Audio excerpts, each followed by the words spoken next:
But something else did happen. Many sociologists, anthropologists and historians have used Elias's theory of the civilizing process as their point of departure for their own empirical and theoretical studies. Let me give you a few examples of studies that could have been done and a few studies that actually have been done. Elias takes as his example, as you know now, the civilizing process in Europe between, well, let's say the late Middle Ages and the period around the French Revolution. But one could do a similar study focusing on ancient Egypt or ancient Greece or ancient Rome. Elias was personally very interested in African culture, but his book focuses on Western Europe. Why not study civilizing processes among the Mayas or among the Aztecs? Why not write a study about civilizing processes in Japan?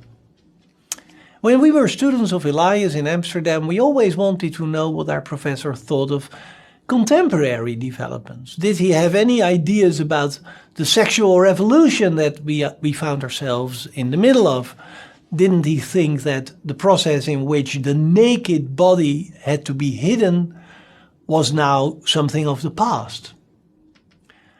Norbert Elias was always amused and intrigued by our questions, and he didn't shy away from discussing them with us, but he was reluctant in giving answers.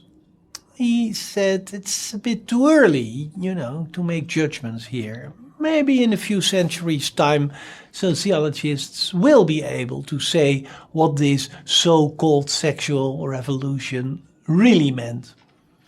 But when we were enthusiastically talking about the nude beach, for example, as an empirical case that seemed to show to us that the civilizing process had come to a standstill, maybe even was reversed, then our professor was not at all convinced. The people on those nude beaches had a lot of impulses to control, he said.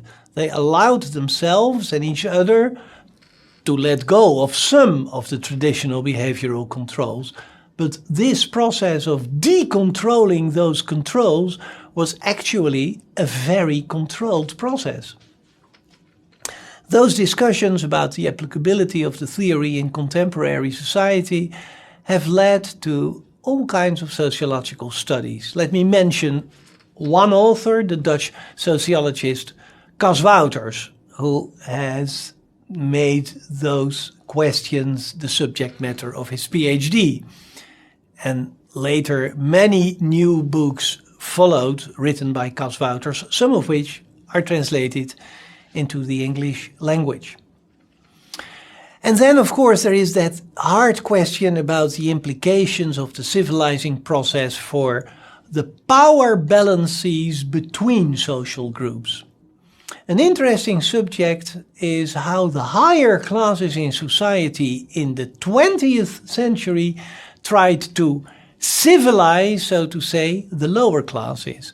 Elias said, you may remember that in the period that he studied, the process of civilization was not organized, unplanned, not steered by anyone in particular. But the Amsterdam sociologist Ali de Recht demonstrated in her PhD that in the 20th century a kind of civilizing offensive was organized to force lower class people to adopt certain behavioral standards, for example, regarding the hygiene of their houses, the organization of their kitchens. But the civilizing process also had an influence on the power balance between men and women, and also, very important, on the power balance between older people and younger people. For example, the balance between parents and their children, or between teachers and their pupils. Of course, this is a very interesting subject for research.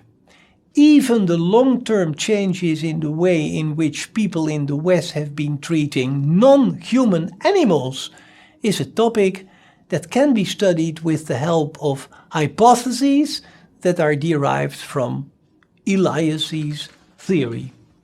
And finally, there is the very dark subject of the relationship between processes of civilization or de-civilization and the occurrence of state violence and even the persecution of minorities. You know, sometimes I meet people who say that it's such a strange coincidence that Elias was writing his magnum opus on civilization when on the other side of the North Sea, the National Socialists in Germany were planning the extermination of the Jews.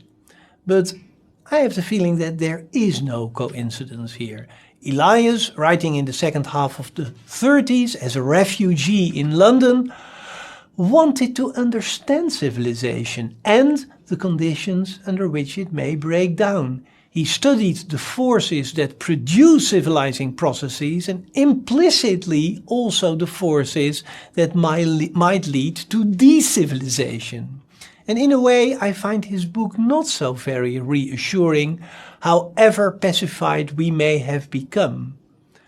The pleasure in killing people is never far away. I think that Elias thought of what was going on in his home country when he wrote the following sentence. "And immense social upheaval and urgency, heightened by carefully concerted propaganda, are needed to reawaken and legitimize in large masses of the people the socially outlawed drives, the joy in killing and destruction that have been repressed from everyday civilized life."